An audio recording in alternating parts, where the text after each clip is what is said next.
ॐ मूकं करोति वाचालं पङ्गुं लङ्घयते गिरिं यत्कृपातमहं वन्दे परिमानन्दमाधवम्। गुरुर्ब्रह्मा गुरुर्विष्णु गुरुर्देवो महेश्वरा गुरु साक्षात् परं ब्रह्म तस्मै श्री गुरुवे नमः। सर्वे भवन्तु सुखिनः, सर्वे सन्तु निरामया, सर्वे भद्राणि पश्यन्तु मा कश्चित् दुःखभाग् भवेत्। ओम शांति।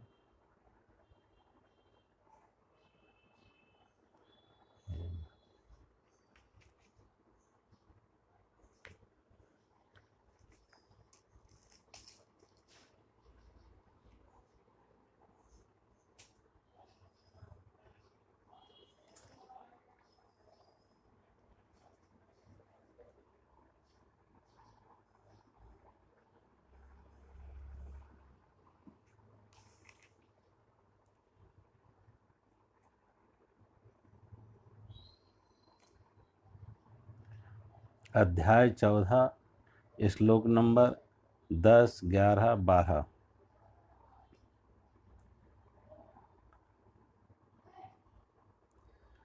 रजस्तमश्च विभूय सत्त्वं भवति भारत, रजसत्त्वं तमश्चैव तमासत्त्वं रजस्तथा। भगवान कहते हे अर्जुन, रजोगुण और तमोगुण को दबाकर सत्वगुण और सत्वगुण और तमोगुण को दबाकर रजोगुण, और वैसे ही सत्वगुण और रजोगुण को दबाकर तमोगुण होता है, अर्थात बढ़ता है। भगवान कहते हैं ये तीन गुण जो प्रकृति में हैं, सत रज तम, तीन गुण जो प्रकृति में है, भगवान कहते हैं रजोगुण और तमोगुण को दबा के सतोगुण प्रकट होता है, और सतोगुण और तमोगुण को दबा के रजोगुण पैदा होता है, और रजोगुण को और सतोगुण को दबा के तमोगुण पैदा होता है।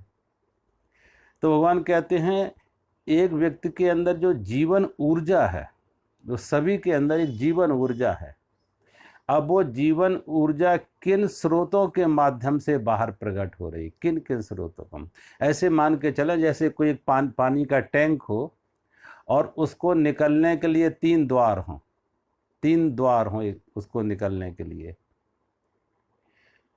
तो अब टैंक में पानी है, वो बाहर आना उसको। ऐसे ही हमारे अंदर जीवन ऊर्जा है।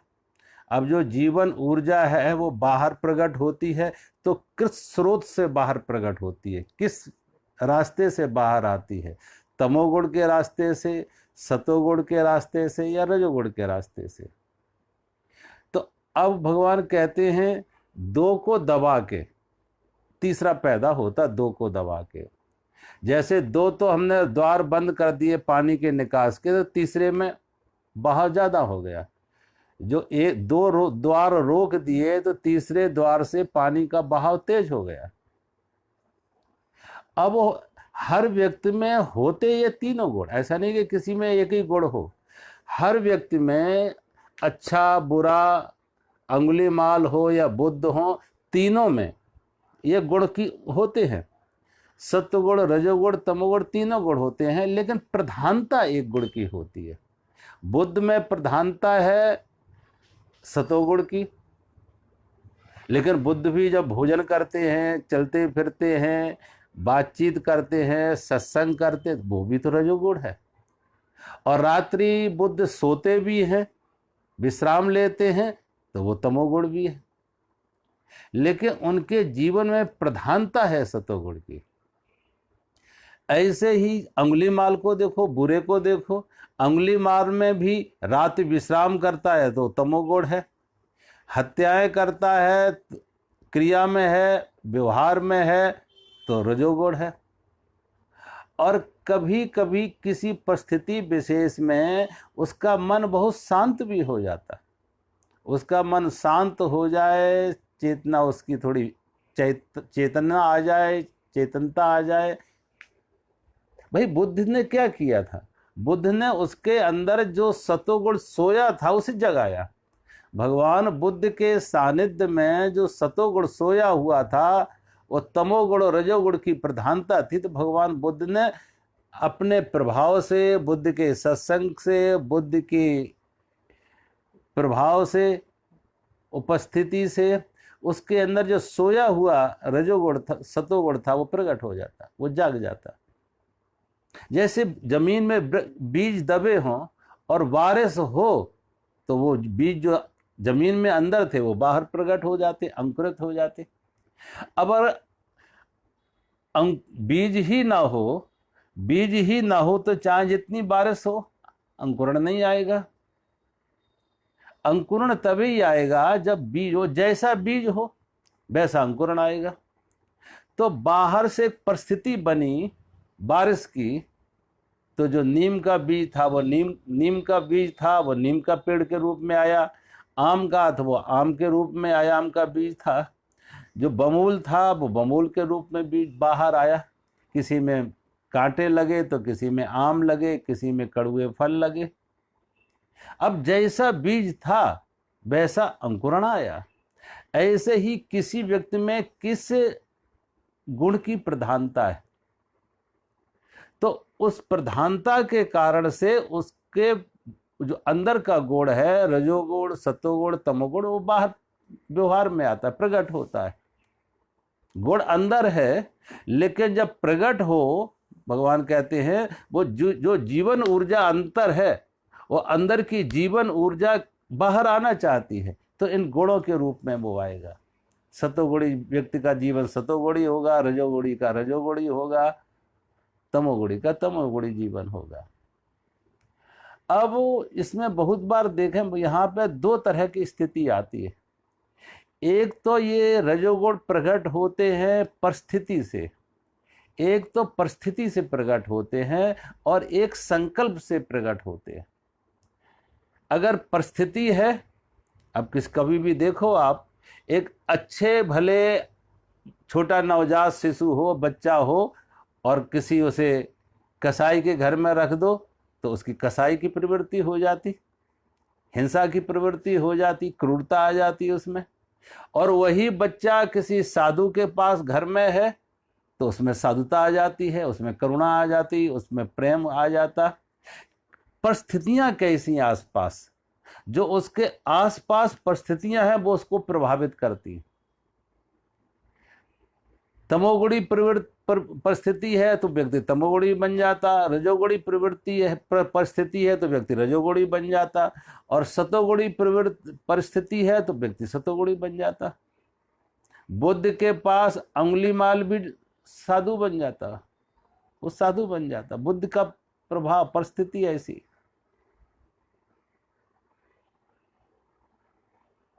और कितने ऐसे लोग हैं, अच्छे भले लोग, वो कभी कुसंग से, वो कहते थे, संतों ने लिखा संगत ही गुण उपजे, संगत ही से जाए।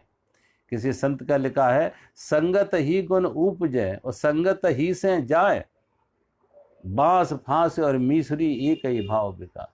कहते हैं अच्छा संग मिले तो व्यक्ति अच्छा बन जाता और कुसंग मिले तो व्यक्ति बुरा बन जाता। संगति, अच्छा संग मिले, संत का संग मिले, सज्जन का संग मिले, साधु का संग मिले तो व्यक्ति में साधुता आ जाती, सज्जनता आ जाती, धर्म आ जाता, करुणा प्रेम आ जाता। और किसी दुष्ट का संग मिले, कुसंग मिले तो हिंसक प्रवृत्ति आ जाती, वैर आ जाता, क्रूरता आ जाती।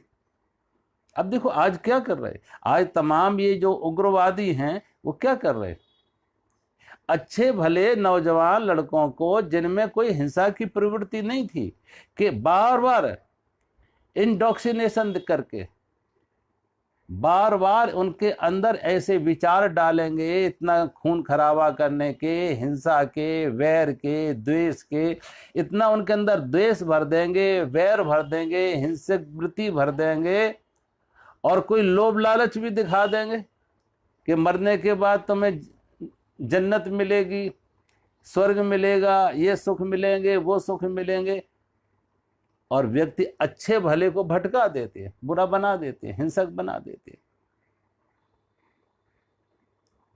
तो कुसंग से व्यक्ति बुरा हो जाता, सत्संग से अच्छा बन जाता।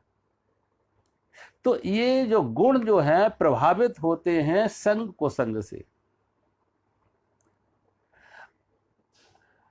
और दूसरी बात और यहां पे है कि जब परिस्थिति से, देखो एक आदमी आलस में सोया हुआ है, एक व्यक्ति आलस में सोया हुआ है, सुबह हो चुकी है, आंख खुल चुकी है, नींद खत्म है, लेकिन फिर भी आलस में सोया हुआ है, प्रमादी है, आलसी है। लेकिन अचानक किसी ने जोर से आवाज लगाई कि घर में आग लग गई। अब जो आलसी था वो देखो कैसे भागेगा, वो जो आलसी था वो भागेगा, जो आलसी है वो भागेगा कि जान बचाओ। तो उसमें सक्रियता आ गई, रजोगुण आ गया, क्योंकि आग लगी, आग से बचना है, तो रजोगुण आ गया उसमें। और कहीं जब बाहर आया रजोगुण में, बाहर तो आया, सब कुछ फेंक फांक अलर्ट होके आया बाहर, क्या घर की आग कैसे बुझानी है। लेकिन किसी ने कह दिया आगे नहीं, वो तो अफवाह थी, झूठी अफवाह थी, कोई आग नहीं लगी है, तो फिर जाके रजाई ओढ़ के सो जाता, फिर रजोगुण आ गया। तो परिस्थितियों के अनुसार गुण की प्रधानता आ जाती है, जो तमोगुणी था वो रजोगुणी बन जाता।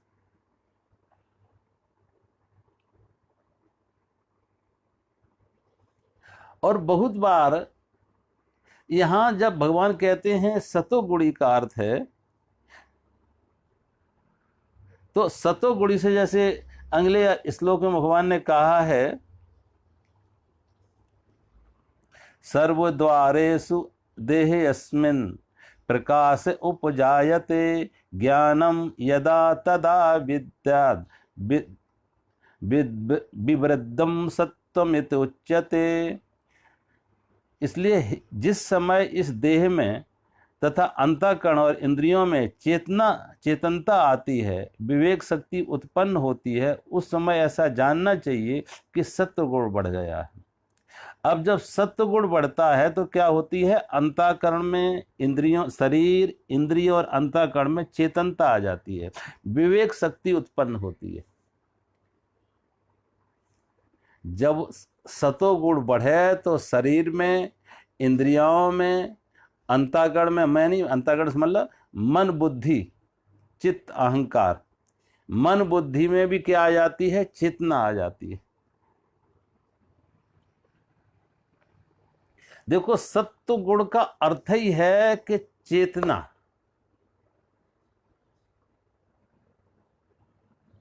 कभी कभी लोग कहते हैं ना कि धर्म सेवा है, धर्म सेवा है, लेकिन संत क्या कहते हैं, धर्म सेवा नहीं है, सेवा धर्म है।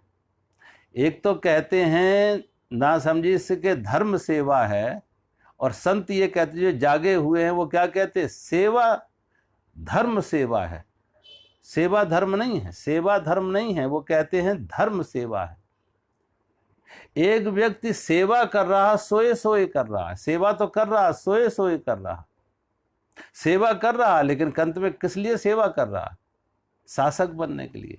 आज देखो महात्मा गांधी के समय में, आजादी के आंदोलन में कितने ऐसे सेवक थे जो सेवा में लगे हुए थे, लेकिन वही जो सेवा में लगे हुए थे बाद में शासक बने तो शोषक भी बन गए, शासक बने तो शोषक बन गए। आज भी देखो किसी को राजनीति में आना हो तो पहले वो ड्रामा करेगा, नाटक करेगा सेवा का, ये सेवा वो सेवा, छोटी पूरी सेवा करके, और फिर बड़े बड़े स्वप्न लिए बैठे आप हुए कि कैसे सेवा से शासक बने, पैर दबा के कैसे गले तक पहुंचे, फिर गला दबाएं। मैं 74 के आंदोलन में जब जयप्रकाश नारायण के साथ रहा तो मेरे साथ तमाम लोग ऐसे थे जो उस आंदोलन से जुड़े हुए थे, और मैंने देखा बड़ी त्याग की, तपस्या की, सेवा की बातें करते थे, लेकिन जब वो शासक बने, लालू यादव जैसे लोग जब शासक बने तो शासक ही नहीं बने, शोषक बने। कितना शोषण किया, कितना अन्याय किया, कितनी लूट की। अब ये क्या है कि इन्होंने सेवा तो से चले थे, सेवा को धर्म कहा था, लेकिन इनके अंदर सेवा धर्म क्यों नहीं बन सकी कि सेवा के साथ जागृति नहीं थी, होश नहीं था, चेतना नहीं थी, विवेक नहीं था। इसलिए वो सेवा उन्हें स्वार्थ की तरफ ले गया, अहंकार की पूर्ति के लिए ले गया। और भगवान यहां कहते हैं सतोगुण का अर्थ है जिसमें चेतना जागृत हुई है, विवेक जागृत हुआ है, जिसके मन में शांति है, जिसके जो जागा हुआ है, चेतना में है, होश में है और स्वार्थ रहित है, उसमें कोई स्वार्थ नहीं। अब उसके अंदर जितना व्यक्ति जब साधना में जाता है, अंतर्मुखी होता, ध्यान में जाता, तो ध्यान का अर्थ क्या है? सजगता, जागरूकता, चेतना। अब जैसे जैसे चेतना बढ़ती है वैसे वैसे उसके अंदर करुणा और प्रेम बढ़ता है। तो जो करुणा और प्रेम उसके अंदर बढ़ा है, अब करुणा और प्रेम अंदर है, अब वो बाहर कैसे प्रकट होगा? तो सेवा के रूप में। जो बाहर प्रकट हो रही उसके अंदर छिपी हुई करुणा प्रेम, और करुणा प्रेम का स्रोत क्या था? करुणा प्रेम का स्रोत था चेतना विकास, जागरूकता, मन शांत हुआ। जैसे एक ही फूल है, फूल खिले तो सुगंधी बिखरती है, फूल के खिलने से सुगंधी, और वही फूल अगर सड़े तो दुर्गंधी।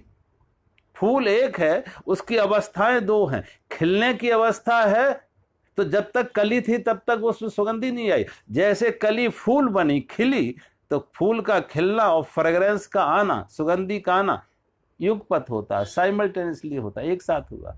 फूल खिला तो सुगंधी बिखरने लगी, और वही फूल सड़ जाएगा तो दुर्गंधी बन जाएगा।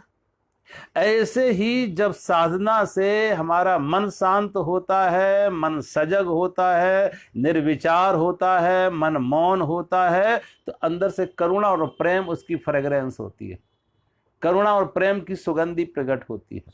अब जो करुणा और प्रेम अंदर प्रकट हुई है शांत मन के साथ साधना से, तो अब वो बाहर कैसे प्रकट होगी? वो तो अंदर हुआ, करुणा और प्रेम अंदर है, अब बाहर उसका प्रतिफलन कैसे होगा? उसकी बाहर की मैनिफेस्टेशन कैसे होगी? तो बाहर जब वो प्रकट होगा तो सेवा के रूप में, सेवा के रूप में होगा।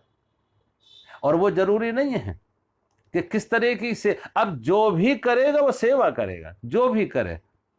सेवा दो तरह की होगी, एक व्यक्ति बहिर्मुखी है और सात्विक है। बहिर्मुखी व्यक्ति है और सात्विक है तो बाहर दूसरी की सेवा करेगा, वो कोई धर्मशाला बनाएगा, वो कोई वृद्ध आश्रम बनाएगा, वो कोई और कुष्ठ आश्रम चलाएगा, प्याऊ खोलेगा, इस तरीके के सामाजिक हित के काम करेगा, सामाजिक विकास के काम करेगा, सामाजिक हित के काम करेगा, क्योंकि बहिर्मुखी है और करुणा है।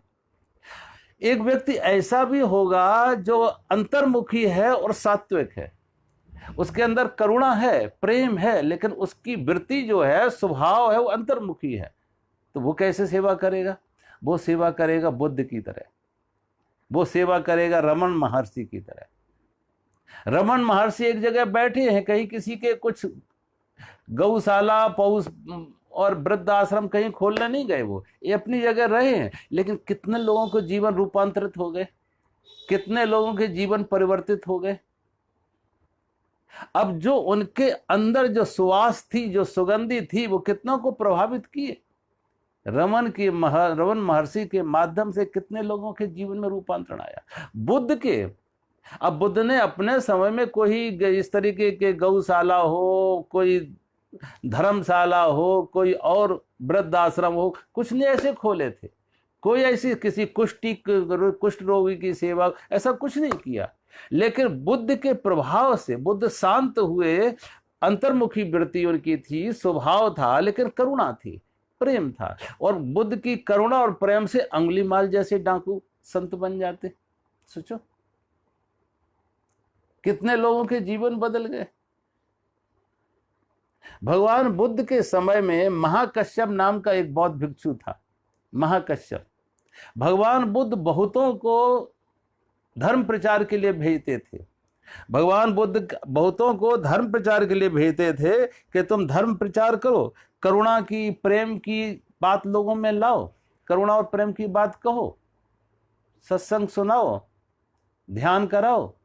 लेकिन उनके पास महाकश्यप जो रहते थे उनको वो कभी नहीं किसी कहीं भेजते थे, उनको कभी कहीं बाहर नहीं भेजा। एक दिन कहते आनंद ने पूछा, आप बहुतों को, भिक्षुओं को बाहर भेजते हैं धर्म प्रचार के लिए, लेकिन महाकश्यप को क्यों नहीं भेजते?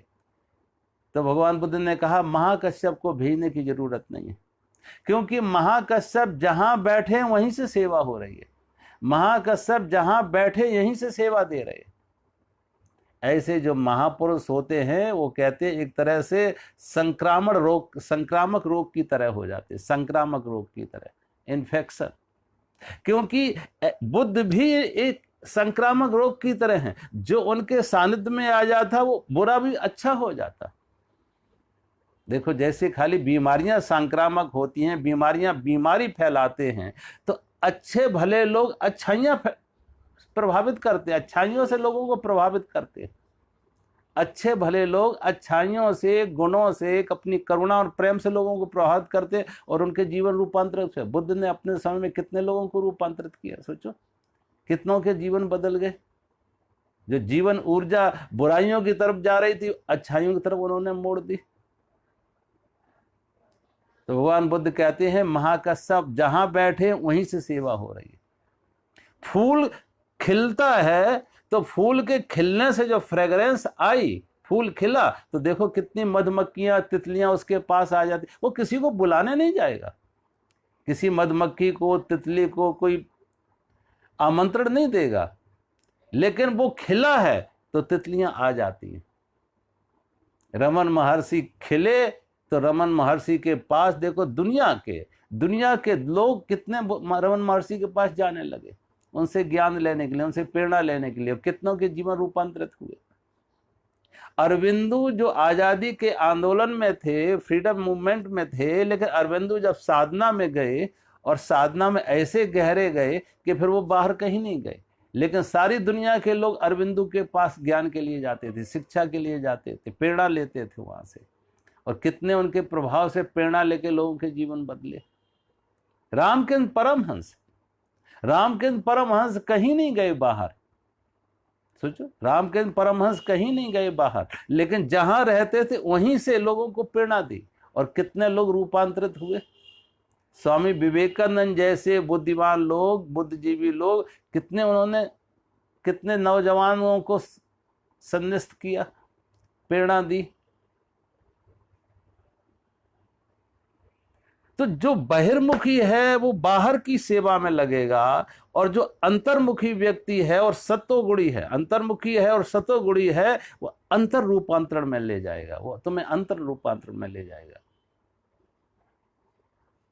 गांधी ने सेवा की, विनोबा ने सेवा की, विनोबा ने भूदान के माध्यम से सेवा की, गांधी ने लोगों में एक जन जागरण लाए, आजादी में बहुत बड़ा उनका योगदान रहा। अब गांधी की सतोगुण की प्रधानता थी गांधी और विनोबा में, लेकिन बहिर्मुखी स्वभाव था, बहिर्मुखी वृत्ति थी उनकी। तो बाहर की सेवा उन्होंने इस तरीके से की, बाहर से। लेकिन रमन महर्षि, रामकृष्ण परमहंस, अरविंदो, ये जो अंतर्मुखी व्यक्ति थे, लेकिन सतोगुण इनमें भी था। इनमें सतोगुण था तो इन्होंने अंतर रूपांतरण की बात की, अंतर परिवर्तन की बात की, और लोग प्रभावित हुए और बदले। तो भगवान कहते हैं, ऐसे जैसे गुरु के पास एक शिष्य जाता है जब साधना में, तो गुरु कुछ और नहीं करता है, एक परिस्थिति पैदा करता है, उस परिस्थिति से प्रभावित होकर व्यक्ति बदलता है, परिस्थिति से। एक तो गुरु का खुद का प्रभाव, गुरु की खुद की ऊर्जा, और फिर वो वातावरण प्रभावित करता साधना का।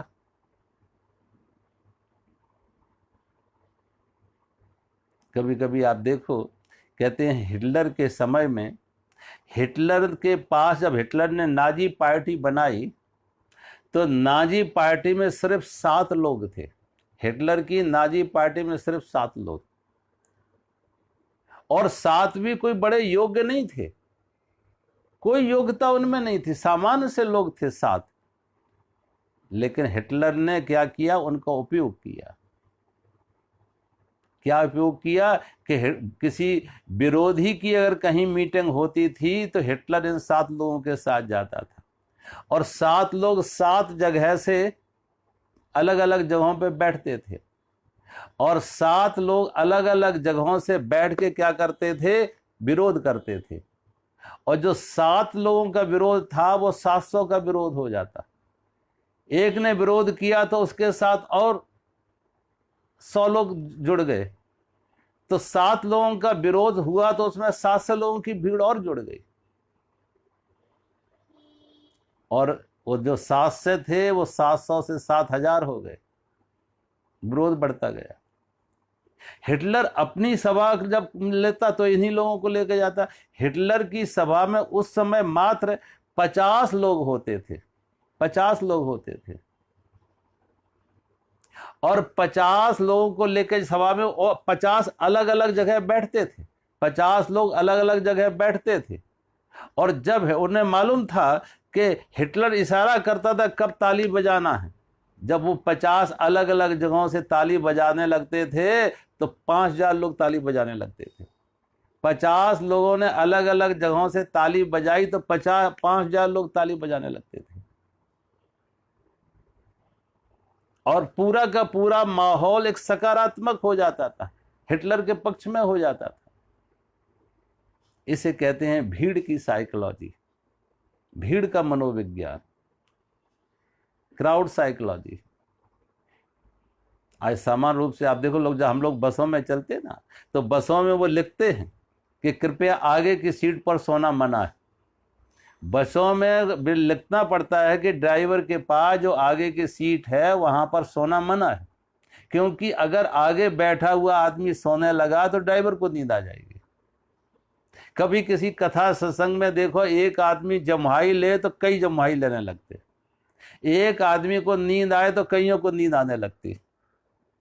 अब इसे कहते हैं भीड़ का मनोविज्ञान। ये प्रभावित करते हैं। तो परिस्थितियों के माध्यम से व्यक्ति में गुण, उस तरीके से गुण आ जाते हैं।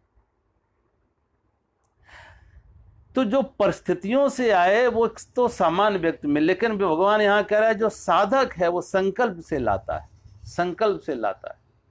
साधक का क्या है कि वो संकल्प से अपनी परिस्थितियों को अपने अनुकूल करता है। सतोगुण को कैसे लाए, और सतोगुण से गुणातीत अवस्था में कैसे जाए, क्योंकि जो सतोगुण है वही सतोगुण उसको गुणातीत अवस्था की तरफ लेके जाएगा। कभी देखो, एक दिया अगर जलता है, जब दिया जलता है तो दिया जलने में क्या है कि पहले तो तेल जलता है, दिए में पहले तेल है तो तेल जलेगा, और जब तेल जल गया उसके बाद बाती जलेगी, जब तेल पूरा जल गया तो फिर बाती जलेगी, और जब बाती भी जल गई तो राख हो गई। ऐसे ही भगवान कहते हैं पहले वो क्या करता है, तेल जलाता है। तेल क्या, तमोगुण को, तमोगुण रजोगुण को जलाया, और फिर वो बाती भी जल गई, सतोगुण भी जल गया, और जब सतोगुण भी जला गया तो गुणातीत अवस्था आ जाती। जब सतोगुण भी नष्ट हुआ तो गुणातीत अवस्था आ जाती है। ऐसा व्यक्ति समाधि में चला जाता। तमोगुण की अंतिम परिणति, तमोगुण अपनी तीव्रता में बढ़ता चला जाए, तमोगुण अपनी तीव्रता में अधिक से अधिक बढ़ता चला जाए तो तमोगुण की अंतिम परिणति है मौत, मृत्यु। कि तमोगुण की अंतिम परिणति मृत्यु है, और रजोगुण की अंतिम परिणति विक्षिप्तता है। रजोगुण की अंतिम परिणति जो है विक्षिप्तता है। अब देखो ना, आज जितने भी पागल खाने हैं, वो उस पागल खाने में कौन लोग हैं? वही लोग हैं जिनके पास बड़े बड़े स्वप्न थे, बड़े बड़े ड्रीम्स थे, बड़ी बड़ी महत्वाकांक्षाएं थी, बड़े बड़े स्वप्न संजो रहे थे, और वो स्वप्न साकार नहीं हुए, तो वो उनका उनका रजोगुण, उनकी महत्वाकांक्षाएं, उनके स्वप्न उन्हें विक्षिप्तता की तरफ ले गए, पागलपन की तरफ ले गए।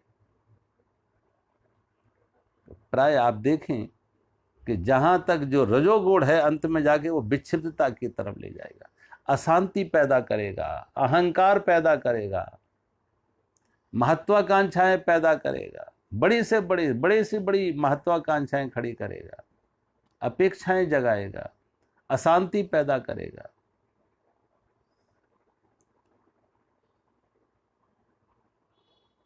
वैसे ही जो सत्वगुण है वो अंत में समाधि में ले जाएगा।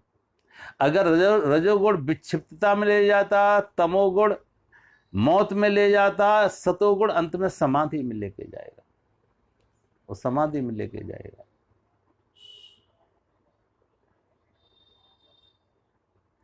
कभी आप देखो किस तरीके से व्यक्ति,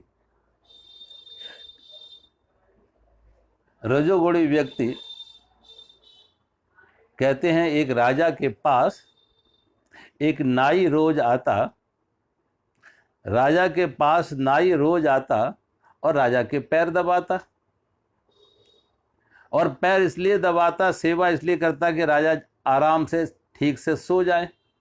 लेकिन कभी कभी स्थिति क्या होती, राजा खुद तो ना सोता, राजा तो जगता रहता, लेकिन पैर दबाते दबाते नाई सो जाता, पैर दबाते दबाते नाई सो जाता। राजा ने अपने मंत्री को, वजीर को बुला के कहा कि देखो ये आता है सेवा के लिए, मुझे सुलाने के लिए, और मैं तो नहीं सोता, ये सो जाता। तो मंत्री ने कहा, वजीर ने कहा कि मैं कुछ अब करेंगे।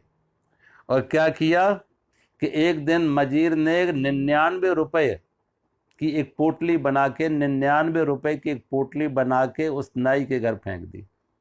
और जब नाई के घर 99 रुपए की पोटली बना के फेंक दी, तो नाई रात भर सो ना सका कि अब 99 को 100 कैसे करें। और रात भर सो ना सका कि अब 99 को 100 कैसे करें, कहाँ कहाँ कटौती करें, कहाँ कहाँ पैसे की कटौती करें, कहाँ कहाँ बचाएं, खाने में कुछ कम करें, कपड़े पे कुछ कम करें, रहने में कुछ कम करें, बचाएं कैसे कि 99 को 100 पूरा करें। और उसी उधेड़ बुन में, चिंता में वो रात भर सो न सका। सुबह राजा के पास आया, राजा ने पूछा क्या हुआ, आज तुम्हारी आंखें जरा अलसाई हुई हैं, नींद भरी हैं, क्या हुआ, नींद नहीं आई? तो अंत में उसने असलियत बताई कि कैसे किसी ने हमारे घर में 99 रुपए फेंक दिए, तो मैं रात सो ना सका, अब 99 को 100 कैसे करूं, सो ना सका। आज देखो जो 99 के चक्कर में हैं वो सो नहीं पाते। एक मजदूर को देखो, एक किसान को देखो, एक मजदूर को देखो, 6 घंटे 8 घंटे श्रम करता है और आराम से सो जाए। विश्राम बुरा नहीं है, नींद बुरी नहीं है। विश्राम किस लिए किया जाता है? विश्राम किया जाता है श्रम की फिर ऊर्जा आ जाए, श्रम की ताजगी आ जाए, विश्राम से ताजगी आ जाए, श्रम करने की ऊर्जा आ जाए, इसलिए विश्राम किया जाता है। विश्राम के लिए विश्राम नहीं किया जाता, श्रम के लिए विश्राम किया जाता। विश्राम इसलिए किया जाता है कि जिससे और ज्यादा हम श्रम कर सकें, श्रम करने की शक्ति आ जाए, ऊर्जा आ जाए। तो विश्राम है, उसके पीछे भी श्रम करना है, श्रम करने के लिए विश्राम किया जाता है। एक आदमी विश्राम के लिए विश्राम कर रहा, वो तमोगुण है, वो तमोगुण है, वो विश्राम गलत है, उसका विरोध है कि विश्राम के लिए विश्राम, श्रम के लिए विश्राम किए बता। तो एक आदमी देखो, एक किसान है, मजदूर है, 8 घंटे श्रम करके और बिस्तर पर लेटा नहीं कि सो गया।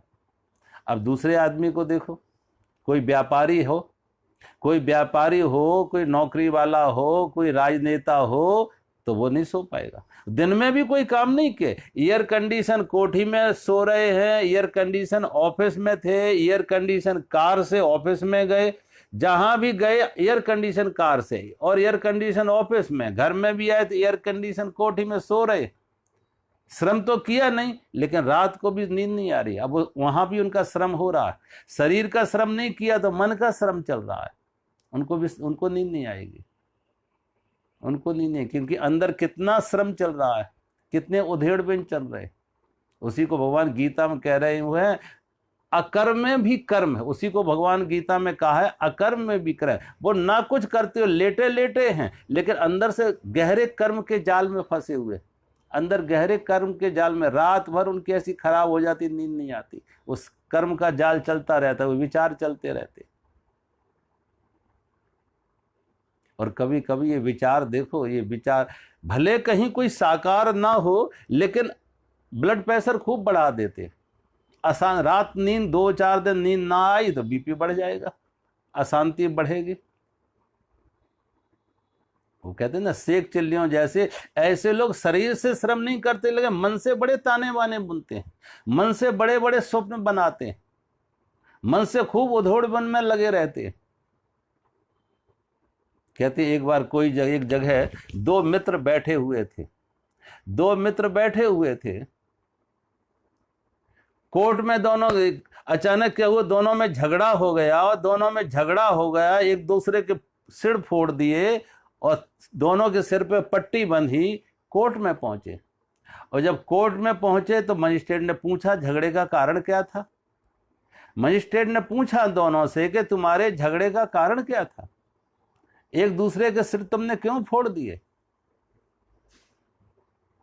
तो एक से पूछा, वो दूसरे से कहता तुम बता दो, दूसरे से कहता, वो कहता तुम बता दो, एक दूसरे को कहते तुम बता दो। तो मजिस्ट्रेट ने पूछा आखिर ऐसा क्या कारण, कोई भी एक बताओ कारण क्या है। तो दोनों ने कहा कि हम दोनों बड़े घनिष्ठ मित्र थे, हम दोनों बहुत बचपन से साथ साथ रहे, घनिष्ठ मित्र। हम दोनों नदी के किनारे बैठे हुए थे, और नदी के किनारे बैठे हुए थे तो एक ने कहा कि मैं एक भैंस खरीदना चाहता हूं, एक ने कहा मैं भैंस खरीदना चाहता हूं। दूसरे ने कहा तो देखो तुम भैंस तो खरीदोगे, लेकिन जरा संभल के, और मैं तो ये कहेंगे भैंस ना खरीदो, क्योंकि मैं जमीन खरीदना चाहता हूं, मैं खेत खरीदना चाहता हूं, और कहीं तुम्हारी भैंस हमारे खेत में आएगी तो हमारा तुम्हारा संबंध बिगड़ जाएंगे, झगड़ा हो जाएगा। इसलिए अच्छा है कि तुम भैंस ना खरीदो, क्योंकि मैं खेत खरीद रहा हूं। जब उसने कहा मैं खेत खरीद रहा हूं, और तुम जानते हो कि मेरा स्वभाव कैसा है कि मैं सहन नहीं कर पाता, और मैं सारे रिश्ते भूल जाते हैं क्रोध में आके, तो अच्छा हो तुम भैंस ना खरीदो। दूसरे ने कहा देखो तुम ही खेत ना खरीदो, हमने तो पक्का निर्णय कर लिया कि भैंस खरीदेंगे, और अच्छा है कि तुम ही भैंस खेत ना खरीदो, हमें तो भैंस खरीदना है, और कुछ भी हो जाए, हमारे संबंध रहें या बिगड़े, हम तो भैंस खरीदेंगे। और दोनों में इतना वाद विवाद हुआ, इतना तकरार हुआ, एक ने वहीं बालू पर निशान बनाया, बालू पर लकीर खींची, बालू पर लकीर खींची कि ये है देखो मेरा खेत, अब कोई भैंस लाके दिखाओ। तो दूसरा आदमी जो बैठा था भैंस वाला, उसने कहा देखो ये है मेरी भैंस, और ये तुम्हारे खेत में चली गई। उसने लकीर खींच दी और उसके खेत तक, और कहा ये मेरी है भैंस, और तुम्हारे खेत तक चली गई। और दोनों के बीच में ऐसा झगड़ा हुआ कि एक दूसरे के सिर फोड़ दिए कि हमारे खेत में तुम्हारी भैंस चली गई। जब मजिस्ट्रेट के पास पहुंचे तो ना कहीं भैंस थी ना कहीं खेत था, लेकिन सिर जरूर फूटे हुए थे दोनों के, ना कोई भैंस ना कोई खेत, सिर फूटे हुए थे, दोनों के सिर खुल गए थे। भगवान कहते ऐसे ही रजोगुण का यही हाल कि रजोगुण कितने तरह तरह के उपद्रव खड़ा करेगा, कितने तरह तरह के उपद्रव खड़ा, और ये सारी की सारी रजोगुण के साथ मूर्छा होगी, अचेतनता होगी, बेहोशी होगी। उसे जो रजोगुण को दौड़ा रहा है, वो दौड़ा रहा है कामनाएं, महत्वाकांक्षाएं, महत्वाकांक्षाएं दौड़ा रही हैं, कामनाएं दौड़ा रही हैं, लोभ दौड़ा रहा है, अहंकार दौड़ा रहा है। वो दौड़ रहा अहंकार में, दौड़ रहा है कामनाओं में, और अब मूर्छित है, होश में नहीं। तो भगवान कहते हैं ऐसा व्यक्ति देह और अंतःकरण में जो सत्वगुण की जिसमें प्रधानता है, जिसमें सत्वगुण की प्रधानता, भगवान कहते हैं वो तो चेतना में रह के काम करता, होश में काम करता है। उसके अंतःकरण में, उसकी इंद्रियों में चेतना है, विवेक है, ज्ञान है। लेकिन जो रजोगुण में है, 12वें अध्याय में भगवान कह रहे हैं लोभा प्रवृत्ति आरंभा कर्मणाम असमा स्पृहा रजस्येतानि जायन्ते विवृद्धे भरतर्षभा। भगवान कह रहे हैं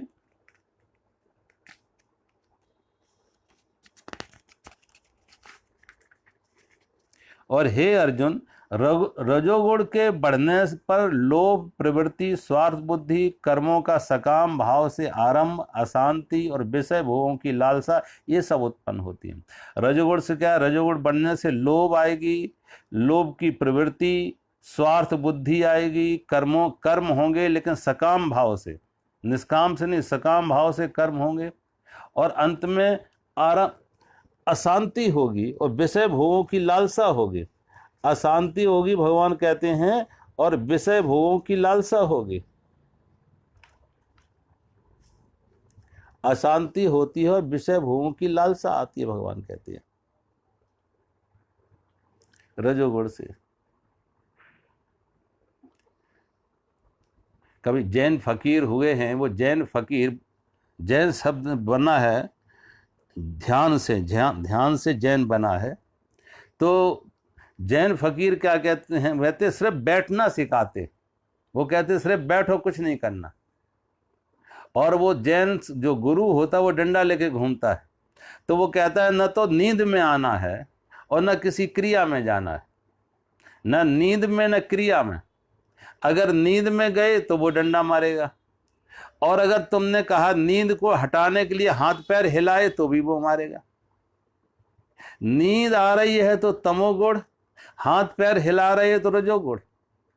तो कहता नींद को हटाओ संकल्प से, नींद को हटाओ संकल्प से ही रजोगुण को हटाओ। अंत में रह क्या गया, जब तमोगुण हटा, रजोगुण हटा, तो क्या रह गया, सतोगुण रह गया। एक होश रह गया, न नींद आने दिया, न कोई क्रिया आने दी, न कर्म आने दिया, तो अंत में होश ही जगा। सतोगुण की प्रधानता हुई संकल्प से। साधना का अर्थ यही है, साधना का अर्थ है कि संकल्प से सतोगुण को जगाना, संकल्प से सतोगुण को जगाना संकल्प। अब ध्यान में बैठते हैं, अब ध्यान में क्या है, बस आते जाते श्वास को सिर्फ देखना है, कुछ करना नहीं, शरीर को हिलाना डलना। कहते कूटस्थ, बिल्कुल जैसे कोई पत्थर की मूर्ति हो, जैसे पत्थर की मूर्ति बिना हिले डुले बैठी है, तो शरीर में कोई हिलना डुलना नहीं।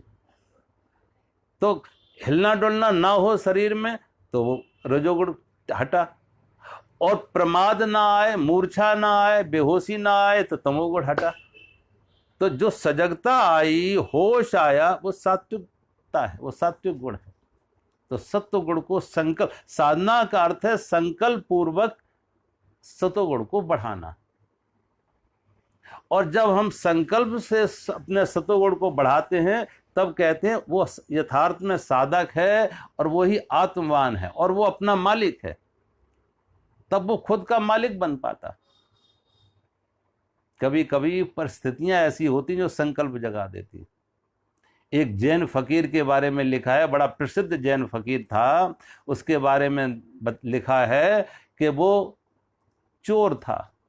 वो चोर था, क्या हुआ, अचानक उसने कहीं चोरी की, पुलिस उसके पीछे भागी पकड़ने के लिए, मारने के लिए, और उसने देखा कोई और उपाय ना देखा तो एक जैन मोनास्ट्री थी, एक मंदिर था भिक्षुओं का, बौद्धों का, उस मंदिर में रात का आधी रात उसमें अंदर घुस गया, और उसमें अंदर घुस गया तो बुद्ध के कपड़े वहां टंगे हुए थे। उसने जल्दी में वो कपड़े पहन लिए, और कपड़े पहन के आंख बंद करके ध्यान में बैठ गया। बुद्धम शरणम गच्छामि, धम्मम शरणम गच्छामि, संगम शरणम गच्छामि बोलने लगा।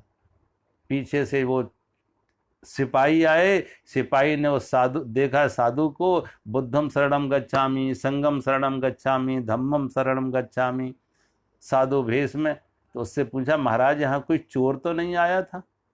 उनसे पूछा, संत को प्रणाम किया, नमस्कार किया, संत के चरणों में झुके, और संत से पूछा, महाराज कोई चोर तो नहीं आया था? जब पूछा चोर तो नहीं, कहा था चोर आया तो था, लेकिन सब चोर अब मर गया। चोर आया तो था, चोर मर गया। वो जैन फकीर के वो लिखता है कि जब मेरे चरणों में झुका तो उसने कहा झूठा साधु बनने से अगर इतना सम्मान मिलता, झूठा साधु बनने से, अगर सच्चा साधु बने तो कैसा हो। झूठे साधु बनने से इतना सम्मान, तो सच्चा साधु बनने में कितना सम्मान होगा। उसके अंदर से चोर की वृत्ति जो थी वो खत्म हो गई। तो साधु ने कहा चोर आया था लेकिन वो मर गया, वो खत्म हो गया, वो तो मर गया। तो अंत में उससे पूछा कि कैसे आया था, कैसे मर गया, कौन, जरा बताओ कैसे मर गया, कौन मर गया। तो उसने बताया मैं ही चोर हूं, मैं ही चोर हूं, और अब मैं साधु बन गया, मेरे अंदर चोर की वृत्ति खत्म हो गई। और बड़ा प्रसिद्ध जैन फकीर हुआ वो, बड़ा प्रसिद्ध जैन फकीर हुआ, जैन साधु हुआ। सोचो कितने लोगों को मैंने ऐसे देखा।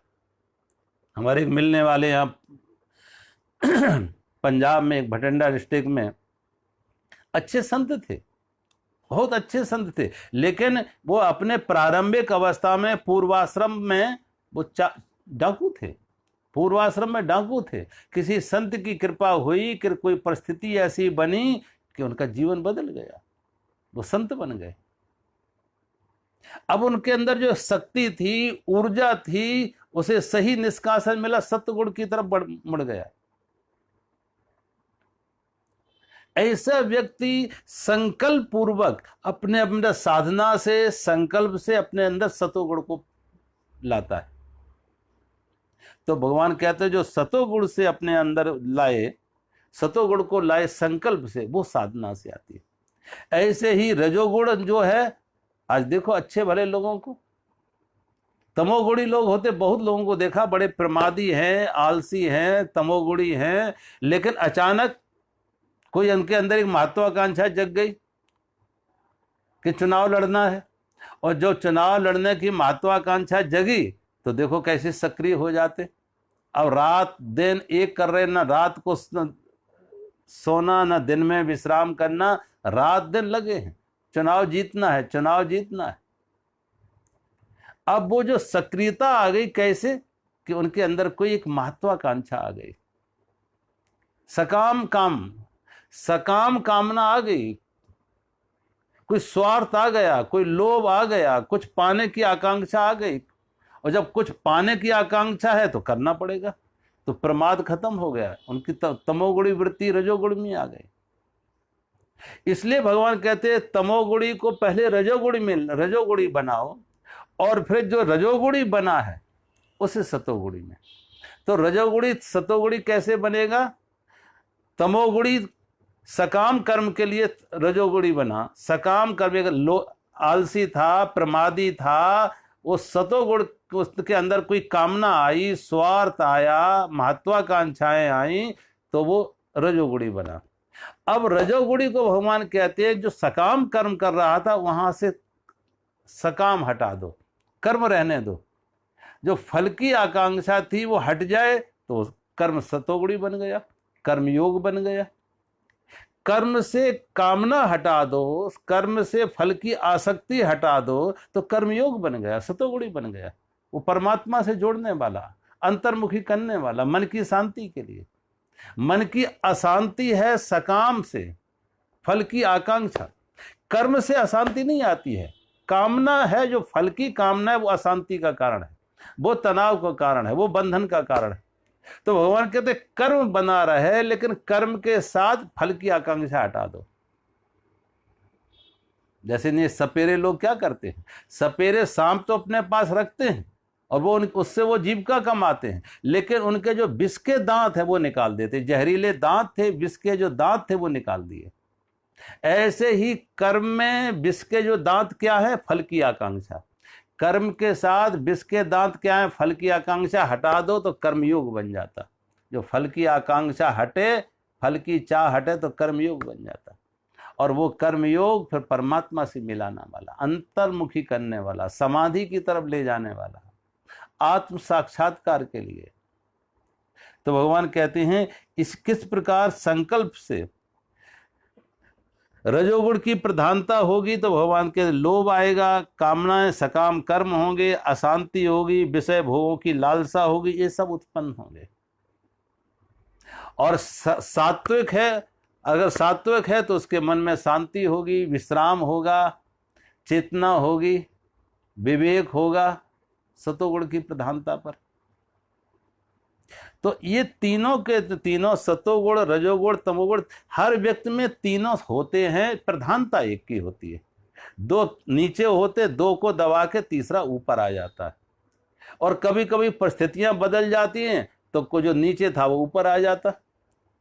परिस्थितियां, कोई सात्विक परिस्थिति है तो सात्विक वृत्ति ऊपर आ जाती है, कभी रजोगुणी प्रवृत्ति है तो रजोगुण ऊपर आ जाता, और कोई कुसंग मिल जाए तो तमोगुणी वृत्ति ऊपर आ जाती है। फिर ऐसा आदमी प्रमादी बन जाता, आलसी बन जाता, नशेड़ी बन जाता, गंजेड़ी बन जाता, दूसरी तरफ उसका रास्ता मुड़ जाता।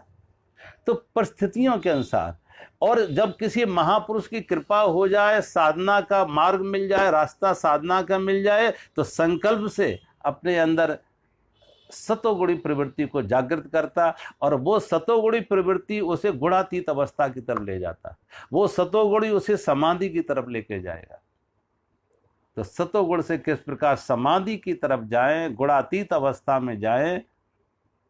पहले कर्म, हमने कहा ना, पहले तेल जल गया, फिर बाती भी जल गई। जब तेल और बाती दोनों जल गई तो गुणातीत अवस्था आ गई। रजोगुण तमोगुण खत्म हुआ, फिर अंत में जाके सतोगुण भी खत्म हो गया। सतोगुण ने पहले रजोगुण तमोगुण को खत्म किया, अंत में सतोगुण भी खत्म हो गया, और सब तब गुणातीत अवस्था उसकी आ गई, समाधि की अवस्था आ गई।